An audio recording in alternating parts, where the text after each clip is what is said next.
going to be discussing the seller side of the process, of the escrow process. Last week, we discussed the buyer side, and if you want to reference that, you can either look at the videos on our Facebook page, or you can go to our website and access our YouTube page.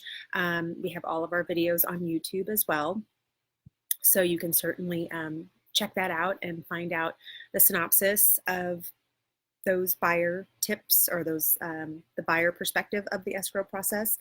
And of course, you can find the written version of it on our blog as well. One last thing, of course, before we get into the actual escrow process, is just reminding you of what love where you live, give where you love means to us.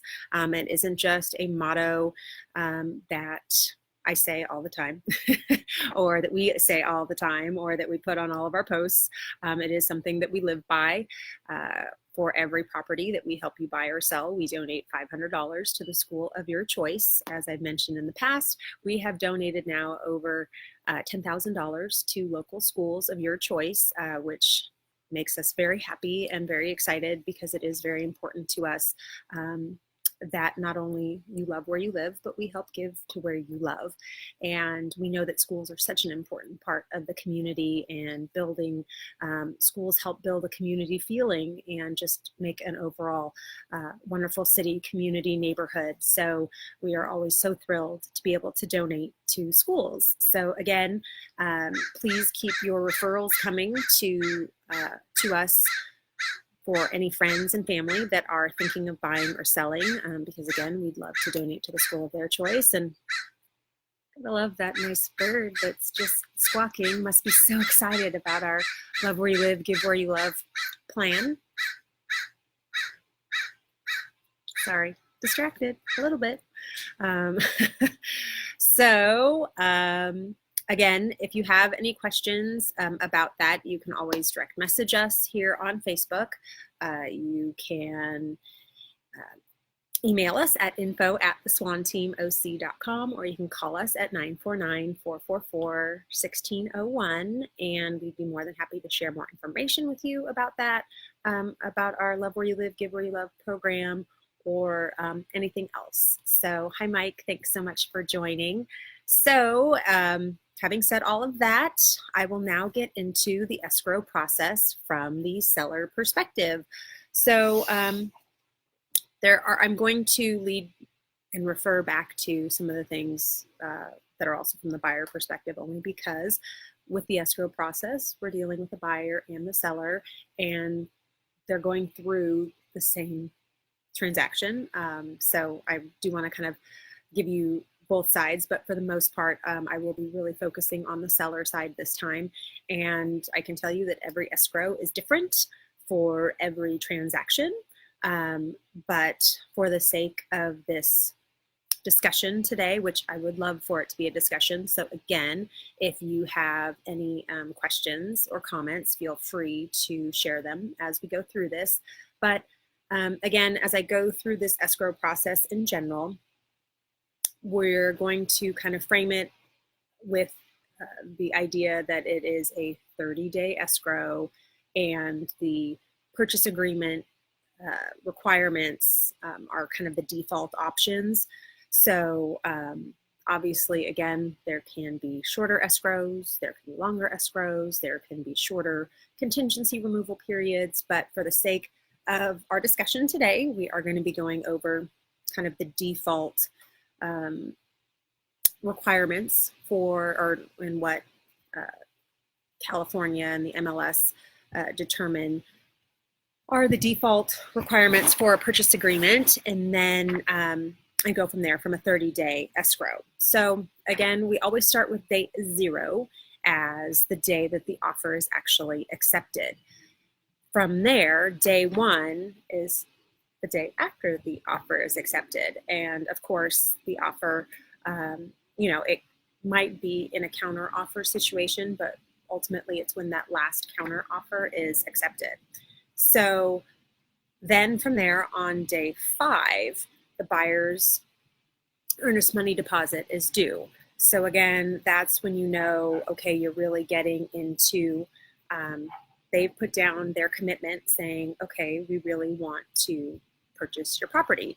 Obviously, putting together the whole contract and everything means that they're serious too. But again, there's nothing like throwing some money in there to make it, to definitely throw some skin in the game. Hi, Jenny. Thanks so much for joining today. So again, from a seller's perspective, that's always great by day 5. If they get their earnest money deposit in, ideally, most buyers actually are really good and can usually get it in 2 to 3 days because they're excited and obviously they want to, and they're committed and they want to purchase the property. So in day 1 through 4, day 1 through 14 is actually when the buyer is going to conduct all of their investigations and all their inspections of the home. They're going to have a regular or standard overall general home inspector. If there's a pool, they might have a pool inspector come. They might have a roof inspector, whatever they want. They will have those inspections done. And I guess the key thing from a seller's perspective is that you have to look at a transaction as almost like dating, that you have to be accommodating. It's been interesting working with different clients and having where sellers are very unaccommodating and, have a very tiny window of when you can get a home inspector in. Again, remember, you want this person to want to buy your house. And just because they sign on the dotted line and they put an offer in for your house, you still want to, through the whole process, you still need to make sure that they continue to want the house. And I have seen it where buyers can just be very frazzled and upset with the way a seller behaves through the transaction and just decide to walk away. So again, you want to put your brightest smile on and be as nice as you can as a seller, because again, let's hope that nice begets nice, and that the buyer will be nice back to you as well. So again, when the buyer asks for an inspection or an inspector to come into your home, try to be as accommodating as you possibly can, obviously within reason, only because there are certain things sometimes that you can't get around. I mean, if it's late at night or dinner time or something and that's just not a good time, that's fine. But then make sure that you have a 2 or 3 hour window at least when they can come in and inspect the property. And again, I think it's always so important to be forthcoming in the information that you deliver about your property, because there's nothing that can spook a buyer than kind of seeming like you're not telling them all the information. And so there are also a lot of disclosures that are to be completed, and they are to be given to the buyer during this day 1 through 14. It's ideal if you can have these disclosures actually done prior to even putting the house on the market. That is because you want to make sure your agent knows everything that you know about the property, so that there are no surprises in that way either. I mean, if you had to repair a leak in the roof or a leak in the bathroom 6 months ago, it's always great for the real estate agent to know that, because if they get asked a question about what's that water stain up there, if they know and they know exactly how it was taken care of, then again, full disclosure, everything's out there, and people just appreciate the honesty. It's much better to throw something out there in the beginning rather than all of a sudden kind of surprise them with something on the back end. So during that time, again, days 1 through 14, where you have completed all your questionnaires and all your disclosures for the property, and those have been given to the buyer, this is a good opportunity for a seller to start meeting with moving companies, because obviously if you're selling your home, you are going to need to be moving out and finding a new property. But you also need to figure out what your moving situation is. Are you going to hire movers? Are you going to get your own moving truck and pack it all up yourself? Do you need packing supplies? All those things are something that you want to start considering during day 1 through 14 if you haven't already thought about it. Because oftentimes moving companies do need at least 1 to 2 weeks notice before they can book you into their schedule. So this is a great time to interview at least 2 or 3 movers, only because there can be a wide spectrum of services they offer, products they offer, and pricing. So again, it's great to do your due diligence and do your background research so that you can feel comfortable and happy with the option that you go with. So you have now delivered all the information, they've done all their inspections. By day 17, the buyer is supposed to remove their discovery contingencies. And if the buyer isn't willing to remove those contingencies at that point as the seller, you would talk to your realtor about then actually sending a notice to perform to the buyer. Sometimes people just don't want to remove the contingencies because they are so afraid of losing their earnest money deposit. But ultimately, if they have been given all the opportunity and you've given them all the information to do all of their research, discovery, inspections, then there's no reason that they shouldn't be able to remove at least those discovery contingencies. And again, moving along the process and showing their commitment to ultimately purchasing the property. So hopefully you get to day 17, which normally you should, and you normally will. And normally if things are potentially going to fall apart, you'll know by day 10 or day 14, although crazier things have happened and interesting things happen, and every transaction is different. But again, as a seller, you want to be as accommodating as possible and try to smile as much through the process, even though it's really challenging to do so. But again, that's something that I at least try to walk you through the process and make you feel as comfortable and knowledgeable and in control of the situation as possible. So again, as I mentioned, now in day 1 through 14, ideally day 1 through 14, but even day 1 through 20, you definitely need to secure your new home because the buyers, depending on your situation, and again, in the purchase agreement, what you indicated, your close of escrow, possession, when you will either move out or how long you will stay in possession of the property. Again, that's when it's crucial to make sure that you determine when and where you're going to be moving. So, and again, in the purchase agreement, if you haven't found a place to move yet, you can always make that a contingency, that the sale is contingent upon you finding a replacement property, in which case you have to remove that contingency as well. And so the buyer would be looking for that from you as well, because if you aren't able to find a replacement property, then that is actually a reason for you to cancel the sale. So, but again, your whole goal is to sell your property for top dollar and as quickly as possible, which is why you would hire the Swan team. So on day 21, that is when the buyer would ultimately remove their loan contingency. Of course, if they are getting a loan. If you are lucky enough to have an all-cash buyer, then congrats, you don't have this contingency. And ideally at day 17, you would then be removing all contingencies because, again, they're not contingent upon a loan. But getting to day 21 is when you want to remove that loan contingency and any and all other contingencies. And this is the wonderful day that in the MLS, the property goes from active under contract to pending. And once you've removed all contingencies, that buyer's earnest money deposit then becomes the seller's money. Although, keep in mind, it's still in a third-party escrow.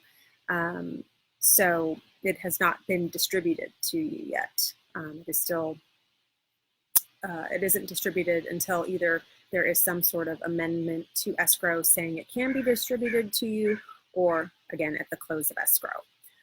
So we then have day 26, which is when the buyer signs the closing disclosure. As I had mentioned last week, after signing their closing disclosure, the buyer and the bank then have to wait 72 hours to sign the loan docs. So again, as a seller, this is when pretty much you are packing and getting ready to vacate the house as quickly as possible. Again, unless you've set up some sort of rent back or possession, staying in possession for a week, 3 days, something like that. Then on day 29 or day 30, depending on the county, the buyer will sign the loan docs. The buyer wires the remaining funds for the down payment, and then ultimately, again, depending on the county you're in Orange County, you can do something called record special, so that the property can actually fund and record in title the same day. In other counties, unfortunately, that has to be broken up into 2 days. So that could be on day 29 or day 30. But again, ultimately on day 30, in a 30-day escrow, the loan funds, money is transferred to the seller's account, whatever account they wanted it to go to, bank account, anything like that. Title records and escrow closes. As I mentioned, in the buyer's perspective, escrow doesn't always close on time. And so this is something that you have to be sensitive to and understanding of, that you have to be flexible, which can be very tricky, especially when you are setting up moving trucks and moving companies and moving into your new home. So, but again, there are different people within the transaction, especially the realtor, that can really help make sure that that things flow smoothly, that you close on your new property concurrently with your current property, so that the money goes straight from the close of your escrow on your current house into your new property. There are all those kind of things that can be flexible. And again, that's why I encourage, sellers, if you don't have, if at the beginning of the process you don't definitely have a property in mind, it might be a good thing to ask for a few days to stay in possession of the home after the close of escrow, because again, it just gives you the peace of mind knowing that you don't have to be out exactly on a certain date. You have a little bit of a flexibility window. So having said all of that, again, that is the overall escrow process and purchase transaction process from the seller perspective. If you have any questions or comments, again, please feel free to share them with me. Of course, you can direct message us as well here on Facebook, or you can call us at 949-444-1601, or you can email us at info@theswanteamoc.com. As always, I want to thank everyone that has referred their friends and family to us. It means so much to us to work with the people that you love and that are important in your lives.